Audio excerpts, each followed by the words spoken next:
வணக்கம். நான் ராஜா வெங்கடேஷ் பேசுகிறேன்.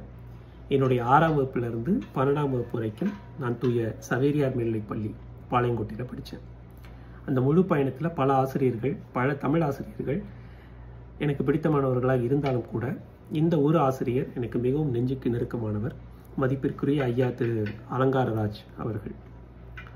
அவர் எப்படி அறிமுகமானார்னா, நாங்கள் 6ஆம் வகுப்பு 7ஆம் வகுப்பு படிக்கும்போது பள்ளியில் தேசிய மாணவர் படையில் யாரெல்லாம் சேர விருப்பம் இருக்கீங்களோ வாங்க அப்படின்னு கூப்பிட்டாங்க. அப்போது அந்த தேசிய மாணவர் படையுடைய அதிகாரி அவர்.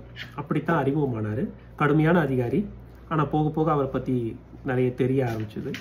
அது மட்டும் இல்லாமல் பள்ளி விழாக்களில், தமிழ் விழாக்களில் அவர் தான் தொகுத்து வழங்குவார். அவருடைய கவிதை, நடை மிகவும் அற்புதமாக இருக்கும். நாங்கள் 10ஆம் வகுப்பு 11ஆம் வகுப்பு படிக்கும்போது அவர் தான் எங்களுடைய தமிழ் ஆசிரியர் அப்படின்னு தெரிய வரும்போது மிகவும் மகிழ்ச்சியாக இருந்தது.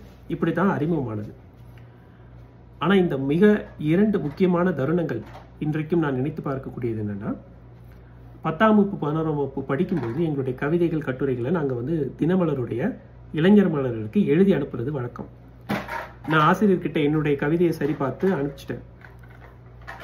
வெகு நாட்களாக அது வரவே இல்லை. ஆசிரியர்கிட்ட நிறைய தருணங்களில் நான் கவலைப்பட்டிருந்தேன். ஆனால் அவர் என்னை விட கவலைப்பட்டார் அப்படிங்கிறது எனக்கு அப்புறம் தான் தெரிய வந்துச்சு.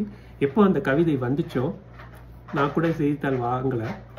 ஆசிரியர் வாங்கிட்டு வந்து என் வகுப்புக்கே வந்து எல்லார் முன்னாடியும் அந்த கவிதையை படித்து காமிச்சு என்னை கூப்பிட்டு என் தோளில் தட்டி கொடுத்தாரு. அது இன்னைக்கு வரைக்கும் நான் நினைத்து நெகிழக்கூடிய ஒரு தருணம்.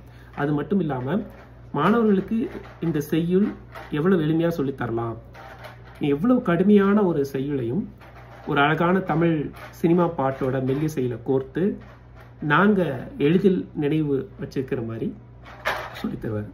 இப்படி சொல்லிக்கொண்டே போகலாம். அதனால் இன்றைக்கு என்னுடைய நெஞ்சுக்கு நெருக்கமான, நான் இன்றளவும் போற்றி வணங்கக்கூடிய தமிழ் ஆசிரியர்கள் ஒருவர், மிக முக்கியமானவர், ஐயா திரு அலங்காரராஜ் அவர்கள். நன்றி.